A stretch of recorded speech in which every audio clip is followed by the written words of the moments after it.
Hi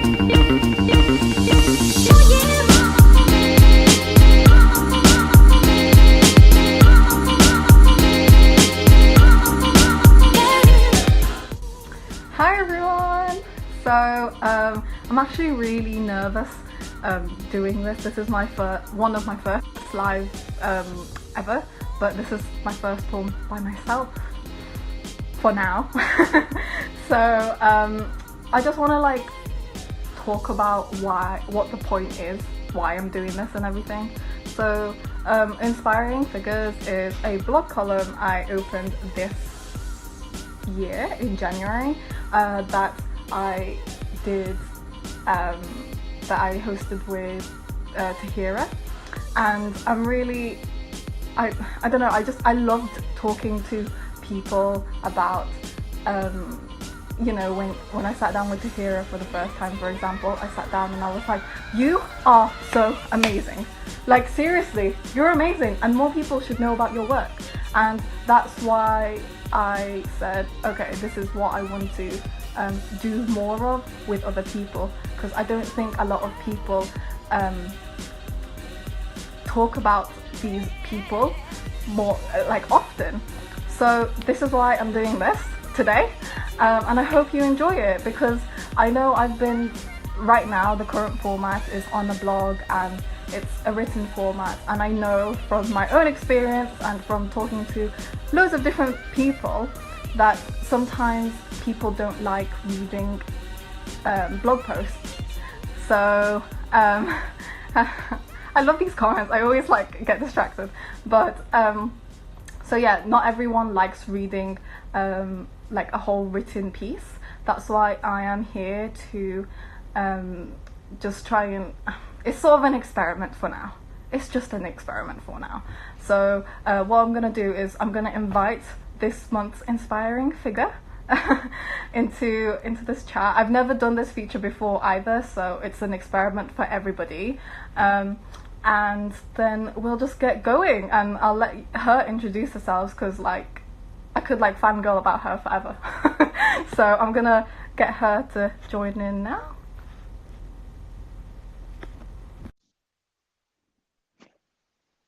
I hope it works, because tech doesn't usually work. Can you see me? Hey, I can see you, girl. Yeah. See you. Hi. Hey. Oh my gosh. So thank you for joining me.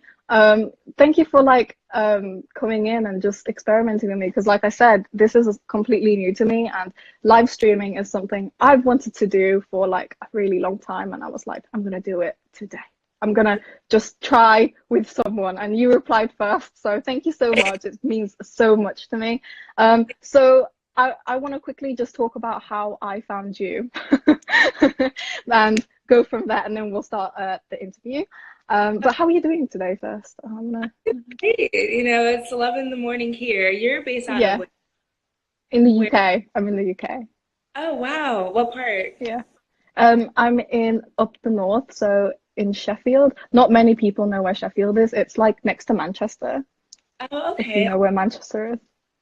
Yeah, kind of, a little bit. Yeah. Not many people know. So whenever I'm away on holiday, I just say I'm from London. And people are like, oh, okay. Okay, yeah. I went to London last year, but that's crazy. We're bodies of waters away right now. I know. Amazing. Yeah. So I actually found you through the Women in Tech Snapchat. I remember watching your feature there, I think, and I saw an Instagram post that followed, and then I was like, oh my God, it's so refreshing to see. It's always refreshing to see women in tech and women in STEM in general, but for me, it was so refreshing to see a woman of color up there killing the game. I was like, okay, I need to follow her. I need to connect and get to know what you do. So yeah, that's how I found you, and yeah, so I'm just really excited to chat with you today. So do you want to just tell us a little bit about yourself then? For everyone that doesn't know, my name is Naomi Thomas. I'm based out of Charlotte, North Carolina. I'm currently the Chief Technology Officer of Charlotte Consulting Group. We offer HR, marketing, tech, and design services, and I manage the tech and design portion. Our goal is to drive innovation to companies that are based in the Charlotte metro area here in North Carolina.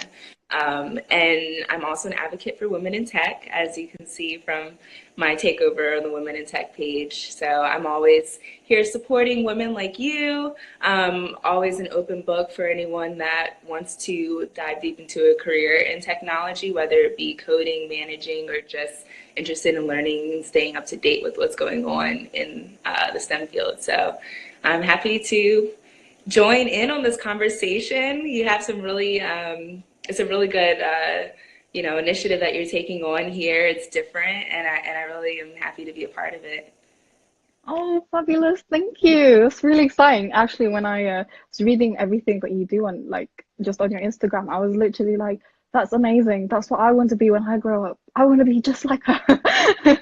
So it's really nice that you're out there doing that. So like I wanted to sort of just get to know about a bit more about your career journey and what you did at university. I recently just finished university, so I just want to like, I know a lot of my audience are finishing their university life now, so I want to sort of get like a perspective from an expert who's also been in that same position. And yeah, could you tell us more about your career journey, what you did at university, and like what you did after?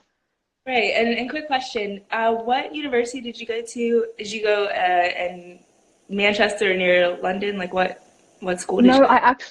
I actually stayed at Sheffield, so I went to the University of Sheffield. I did biomedical sciences. Oh, awesome. Okay. So my first start in the world of technology just started when I was about like 6 years old. I built my first computer with the help, but that kind of opened my eyes to, that you can create so many different things from just pieces of technology.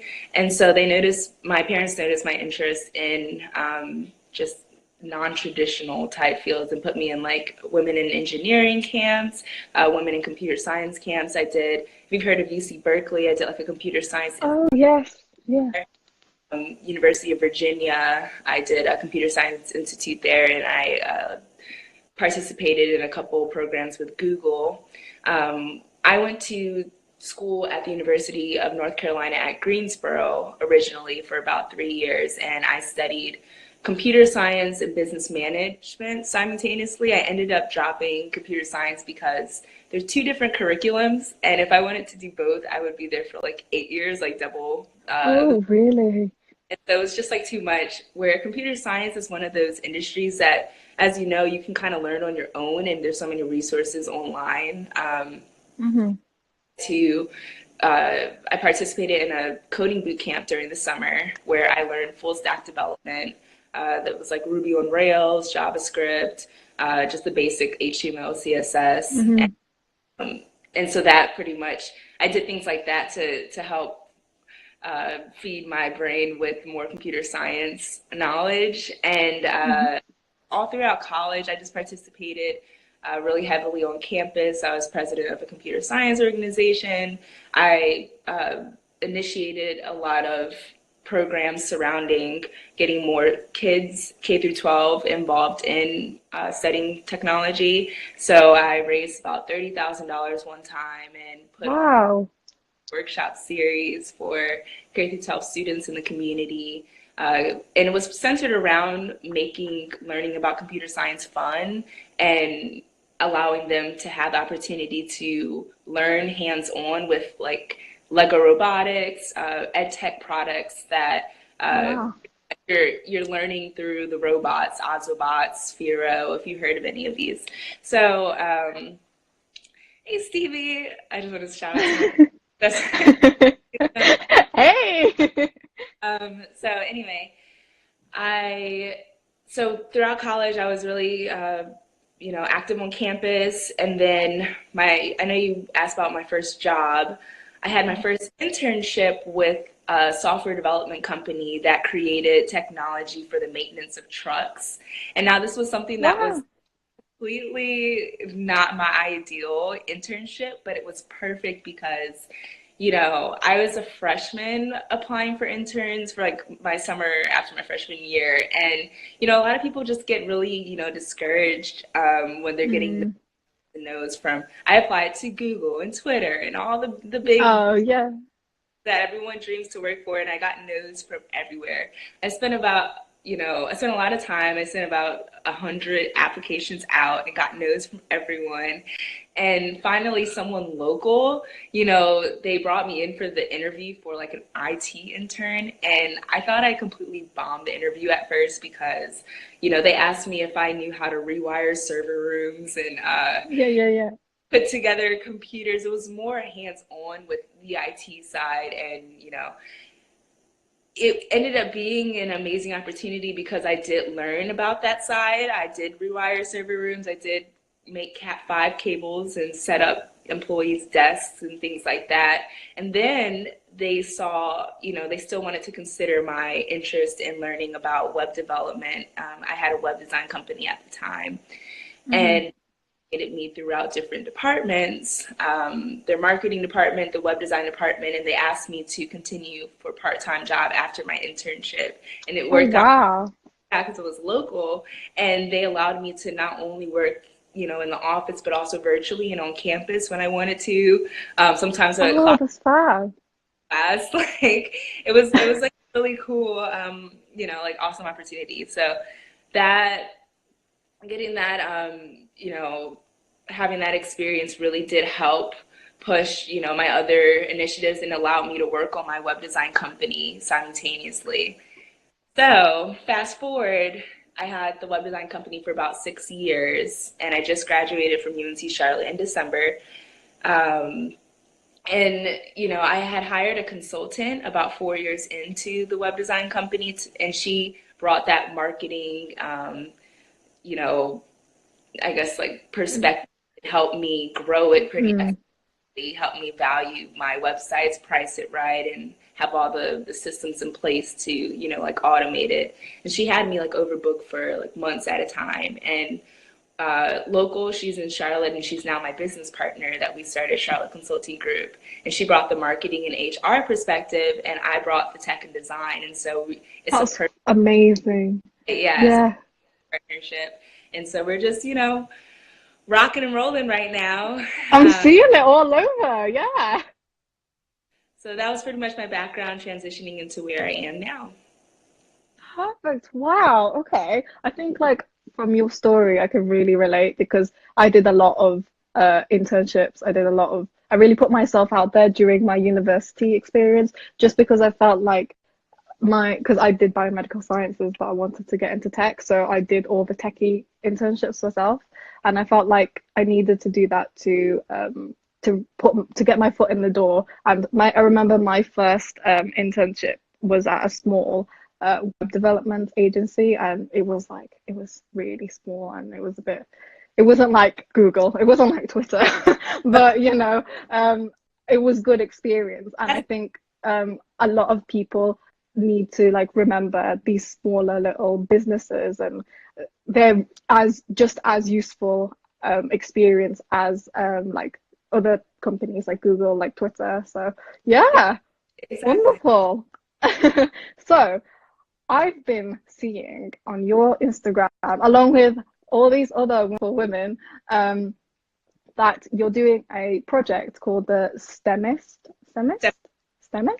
Yeah, STEMinist yes. And it's, project. Um, yeah, go ahead. yes.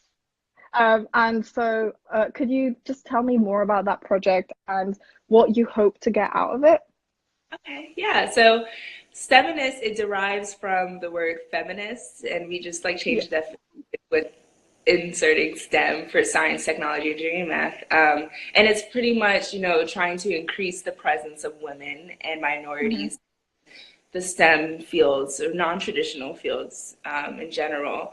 And so, you know, we're using the T-shirt as a medium to uh, pretty much drive that initiative to spread that exposure, so that, you know, when you're wearing the T-shirt, you you can wear it out and you could draw attention that way, but also posting it on Instagram and it just reaches more people. Mm-hmm. And it kind of like, raises eyebrows, like, what is that? And starts the conversation around why there needs to be more women in tech. What is really going on that is prohibiting, or, why are the statistics so low? And the initiative around that is to, not only attract women and minorities in the STEM fields, but also retain their interests. And so Yeah. trying the whole purpose was trying to get, a bunch of women together that are interested in really driving the movement. So we pushed the launch through a couple women that are locally here in Charlotte, North Carolina. And then we have some plans in the future to send t-shirts to other women like you. You're actually on the list, by the way. Oh, hell yeah. I'm so excited. And just, spread the movement even more. And as what's so cool about the project, that although it's a t-shirt campaign and people purchase, it online, a portion of the proceeds go to a Women in Tech or Women in STEM organization of that STEM influencer, STEMinist choice. Oh, So if you choice. Oh. Yeah, on naomithomas.com/shopstem, you will see that every woman has their own product page, and all the sales that are driven by the product page, a portion of the proceeds goes to a Women in Tech organization of their choice to provide a scholarship for a women in STEM. So it's kind of like a win-win situation, that not only is it a campaign to spread, exposure about, the issues that are going on, but also provide a solution to someone that you may need money to, learn. That's wonderful. I didn't know that aspect of it. I thought it was just I mean, the whole campaign is amazing as well. And like you said, wearing the t-shirt is gonna raise awareness to everyone. Like, I always wear t-shirts, like my hackathon t-shirts or my own coding group t-shirts, and people are always like, oh, tell me more about that. So definitely that's important, but I didn't know that there was another side to it, and that again is giving like a solution to the whole problem, which is fantastic. Well done. I'm so impressed. I'm just nodding here like, yeah, Thank you. yeah, awesome, yeah.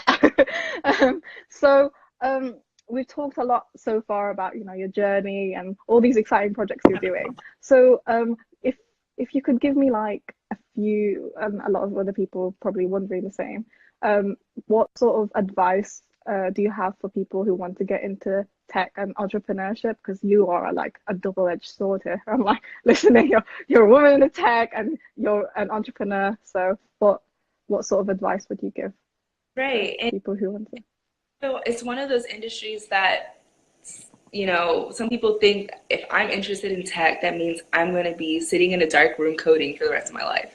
It's very around it. And I know you mentioned, there's so many different career opportunities that involve tech that you don't necessarily have to be coding on a day-to-day basis. Because honestly, in the position that I am right now, pursuing entrepreneurship and having that tech background, I don't code on a day-to-day basis, but I manage the people that are doing it. So I have that background in the fundamentals to understand what's going on. And I had, experience doing that, but I transitioned into a place where I can manage it and not spend so much time coding, but that's something that I love to do. So I was able to think about, that's the first thing I wanted to say was think about exactly like how you envision your life, what your interests are. And, technology is incorporated and integrated in so many different careers. And so you can always find a way to pursue tech, a career in tech, but not necessarily be a developer. There's, fintech, financial tech, there's tech that you can bring those innovative ideas and understand what's going on in the tech industry and be a sponge of that knowledge. And then, whether your skill sets are leading people, you can take that knowledge and lead them. Whether it's quickly learning how to develop, then you can become a coder. But it's just like understanding like what type of industry you want to be in. Say you like basketball. A lot of guys are like, oh, I'm an athlete. I could never code. Well, the NBA has so many career opportunities in the tech space. There's data analytics. They're using software to analyze the movement of, what's going on with the players and taking that and, dissecting it and using technology to come up with the statistics and forecasts and things like that. So you could be passionate about a certain industry, but you have to find a way to use your brain Yeah. and and explore. You have to be willing to explore and talk to people. Don't just jump right into a certain career type that you may have assumed was a career in tech, because it's not just. So it's just important. Think about like what type of company would be your dream job, or what industry, and just ask around. Just start the conversation about, okay, so how can I really love tech and I'm interested. I want to find ways that I can integrate the two. So yeah. That's amazing. That's really, really good advice. And I think I'm just gonna jump in here again.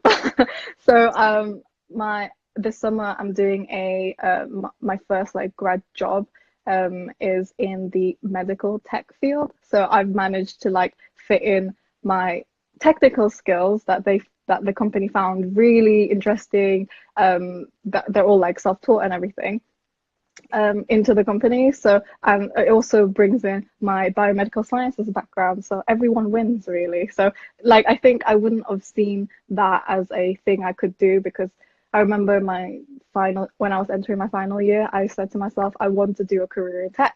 And then I said, okay, that means I have to be a developer. And even though I love developing things and I love building things, I slowly started to realize that I didn't want to be a full-time developer. I didn't want to just sit down and code, because that's not what I like to do. I like doing that when it's my own personal project. Yeah, my own personal projects, but I can't do it like as a 9 to 5 job. It like honestly just depressed me when I thought about it. So so yeah, and then I found this job that's coming up next month, and it's like an interlink of tech and the more business side and the more medical side. And again, like you said, I wouldn't have found that out if I didn't go out and talk to people and say, hey, this is what I can do. What are the options? What's out there? So yeah, definitely, that is definitely good advice. Yeah. So I think I'm going to jump to this question because this is something I'm sure everyone can relate to. Do you ever get imposter syndrome? Because I look at you sometimes and I'm like, she's like super confident. She's like amazing. So like, do you get it, and how do you deal with it? I actually do, and I actually just, got a bad dose of it, or whatever you call it, just this Yeah. past that I had the opportunity to speak on a panel for this conference called the Black Enterprise Entrepreneurial Summit. And I was in a room with a lot of people that were older than me, a lot of people that had, high status, CEOs of companies. I was the youngest person in the room and the youngest panelist as well. And it's just like, why should they listen to me? And who am I to tell them what to do? But you have to think about, I've lived life, I've had a journey where I've learned so much, and I can bring what I've learned to the table because they didn't experience anything that I did, because they were in my shoes my whole entire life. So there's always something new that I could bring to the table. And as a millennial, as someone that's younger, they can definitely, learn from me, because Yeah. I'm, on the ground floor and actually invested in social media, or, Yes. staying on top of the trends. And I'm, the eyes and the ears for that. And I know what my peers are doing. So I kind of got over that by thinking like, okay, I'm someone that they're looking to, because they see younger people, millennials, are kind of driving all the different trends and what's working, how people are, interacting and purchasing products online or services and things. Sorry. I had to take a step back and think, okay, I am smart. I do have a lot that I can bring, and I have, a huge resume that is so unique and different. They may have a lot of credentials and schooling and things like that and experience in the field, but you have to start somewhere. So, it's just a matter of gaining, having that confidence. And yeah, I literally like, it's so funny because on Saturday, as I was like literally breaking down into tears, like, Oh and no. so nervous, and people, but I don't let people see that side of me, because it's just like it's something that I'm fighting, it's my own battle that I'm fighting with myself. And it's like once I overcome that, then everything's all good. And so it's just a matter of you fighting with the voice in your head and understanding, like, just sit down and write down all your accomplishments from birth, like literally Yeah. high school, college, all your side projects that you take on, and what other people say about you, and you just have that one person to go to that they can hype you up, and tell you that you really are the ish, like you got this. So that's what it just Yeah. me. Yeah. Oh, that's wonderful. I like, honestly, that's one way I've been trying to deal with my own imposter syndrome. I have a Twitter thread that I always add tweets to whenever someone says, "Hey, I like your blog," or "Hey, I think you're cool because I met you at a conference once and you were awesome." And I just add all these tweets and I've got them all in one thread. So whenever I'm like, "Oh my gosh, I can't do anything with my life," and why would anyone listen to me, and all my and just doubting myself, I just read this thread and I'm like, yes, sister, I got this. So yeah, that is definitely It's, yeah, a good way to deal with imposter syndrome. Okay, I think this is going to be the last question for now. Unless, oh yeah, by the way, to everyone who's listening, if you have any questions that I haven't said yet, I haven't asked, please put them down in the comments and we'll try and answer them in our little quick fire round. I don't know if I mentioned that to you. Now we're going to do that.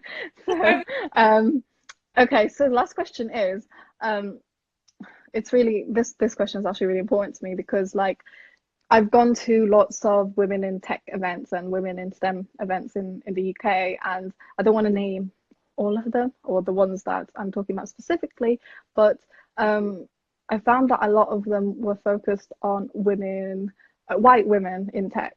They weren't as focused to women of color in tech. They sort of some women just completely just completely say, no, that's a problem that doesn't exist. The only problem that exists right now is between genders, when we all know it's more complicated than that, and ignoring it is not, it's not a solution, and it's not going to fix anything. It's not going to help us progress with anything. So I wanted to know if you've had any challenges being a woman of color in your field, and how you sort of just deal with any of your more like white colleagues saying, like, no, that doesn't exist, or completely not being on your side with this. Do you know what I mean? yeah. Yeah, I faced a lot of different, what did you label them as, like obstacles, or like, or in my experience? Yeah, so it stems back from being the only woman of color in those, women in tech camps and conferences when I was younger. I didn't really think about it until, honestly, now that I'm thinking, like, back in middle school, and now that I'm kind of replaying those experiences, there wasn't many, women of color. It was most majority white women. And I don't remember really feeling, outcasted in in those environments, but I do remember part of the reason why I did drop my computer science double major was because when I attended, like my classes, there was a lot of men, and there weren't a lot of women in the class. I was maybe the one or two, and I was usually only the minority woman. And when the professor would say, "Everyone get into group projects or find a partner," I was definitely outcasted. I would look around and ask people, and they're like, "Oh no, we already have our groups. No one would ever choose me." So it would either be the teacher just like linking up with me at the end and kind of helping me or putting me with the last person if it's like an odd number of people. So, just having that feeling like, nobody really wants to work with me, and Mm. that I am Black, like those questions did, surface in my head. And it's just like, um, I experienced that, with my first internship. There were out of 100 over.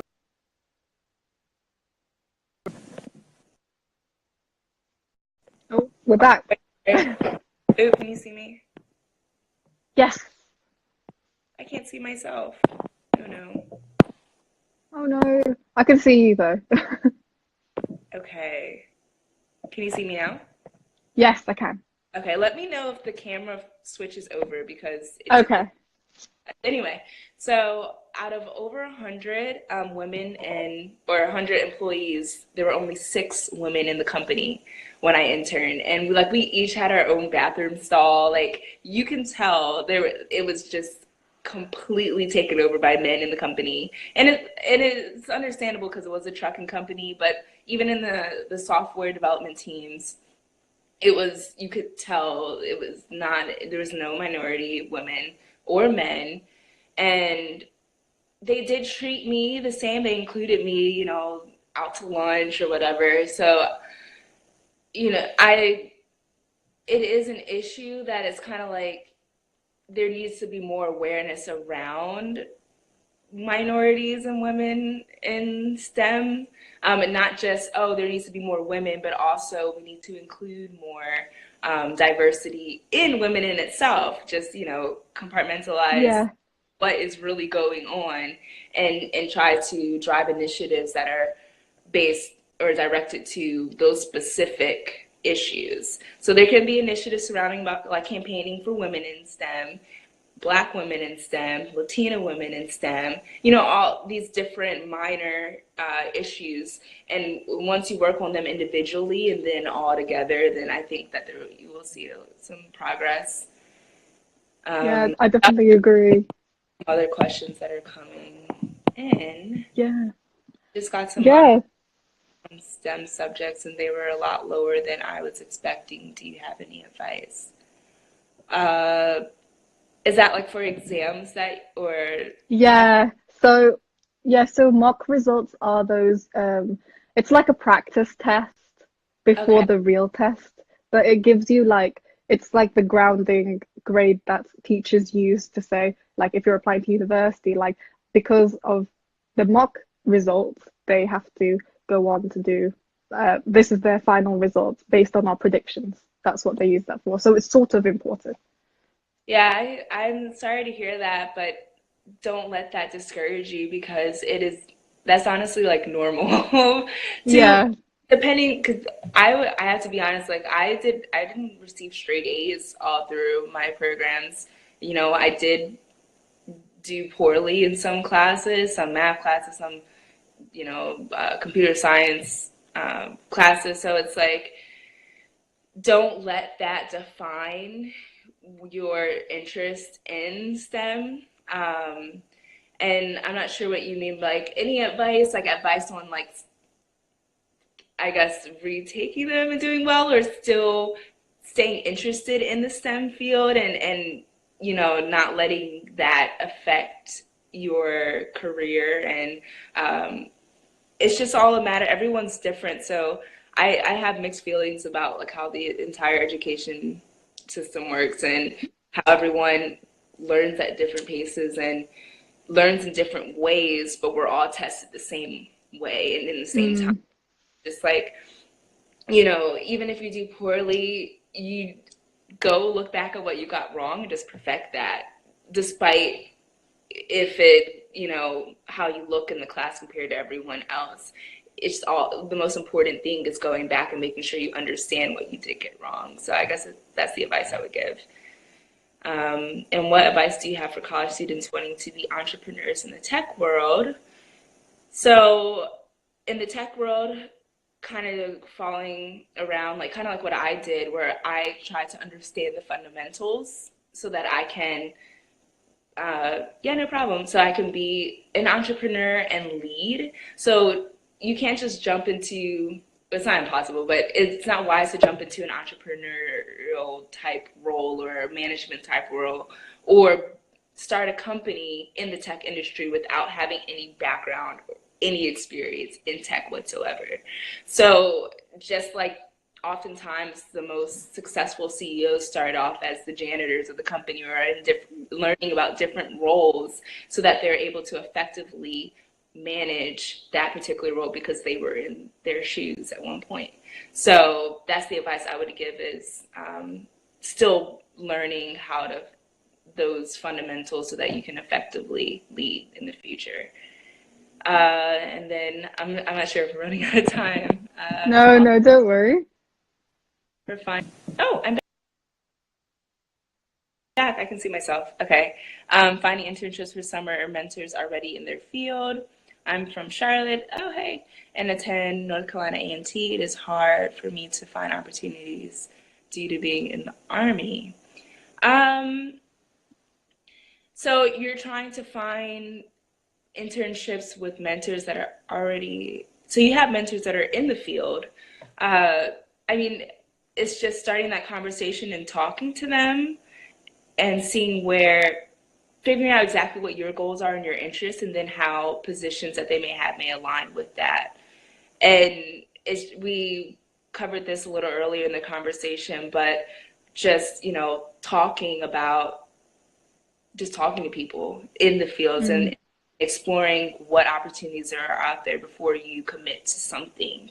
Because I hear a lot oftentimes that people are like, oh, this is my dream job, and they see everything, but then they're assigned to a contract and they hate it because they don't, what they thought was what their life would be like working for that company is completely different than the reality of it. So start that conversation and talk to as many people, not just your mentors, but just find on LinkedIn people that are in the same career field. LinkedIn's a really good tool to use to just start that conversation, and people are more open to do it. I remember having a class. Oh, hi. Yeah. I don't your face in it, so I'm not sure if I remember you particularly, but yeah, Miss Fritz was amazing before she moved to Arizona. So yeah. Oh, cute. I think I want to add to the answer you just said. I think for LinkedIn especially, I think it's so important to connect with people who are doing jobs that you think you want to have in the future. Because I remember, like, I actually made my LinkedIn when I was in my first year at university, and I said, okay, what other jobs are related to my degree, and most of them were lab-based roles. So I went on LinkedIn and I stalked every lab person probably on LinkedIn, and when I was looking at their activities and stuff, I realized that, oh, I don't know if I really want to do that. But I actually spoke to I connected with a professor at the University of Reading on LinkedIn, and I was like, oh, can I shadow you for a week over the summer? And he was like, yeah, sure. And then, like, during the time between like summer and my semester ending, I realized that I really hated labs because I was doing lots of lab work. So, like, again, you really need to put yourself out there and then just find out on LinkedIn. LinkedIn is like a gold mine, honestly. Just stalk everyone. Yeah, sometimes you just have to experience it to understand what you like and don't. And don't think of it as the time, because everything that you do molds you into the person you are today. So I can look back and think like, oh my gosh, I hated that job, but it helped me, and I learned sometimes experiences teaches you what you don't like. So exactly. Yeah. And on that note, if no one else has questions, I think we're going to wrap up. I just want to say again, thank you so much for joining me today, and I'm just really excited because, like I said, this is an experiment for me. I'm going to see how it goes, and I'm like looking forward to other people, talking to other people as well. So if you do know anyone who's listening, tag them, and I will like get involved, slide into the DMs. So yeah, before we leave though, could you just tell everyone where they can find you on socials, on the internet? So if they have any more questions, they could talk to you. Yeah, so feel free. I'm pretty accessible. Like through Instagram, I am Naomi Thomas. And feel free to DM me anytime. Slide in the DMs, business related. Um, but yeah, and let's connect on LinkedIn. It's like Naomi M. Thomas. But you just search my name, and yeah, it's pretty much Instagram and LinkedIn is what I'm on primarily, and then I'm getting ready to start like a Facebook page where I'll kind of like flush everything that I post on Instagram because it's connected to Facebook. But that's another platform that we can start conversation as well through the messaging. So yeah, feel free to reach out. I try to get back to everybody that I possibly can because I understand how important it is to start these conversations with people. And if I'm telling people to talk to people and I'm not talking to them, then it's like contradicting. So Yeah, that's about it. Yeah. Awesome. Thank you so much. And we're going to end it there. So yeah, thank you everyone for tuning in, and you'll see a write-up of this whole chat. And I'm going to try straight after I leave to edit this video, like export it, edit it, post it on YouTube, and also post it on SoundCloud. So if you like podcasts, awesome. Here's a podcast. so yeah, thank you everyone, and have a lovely day. Thank you.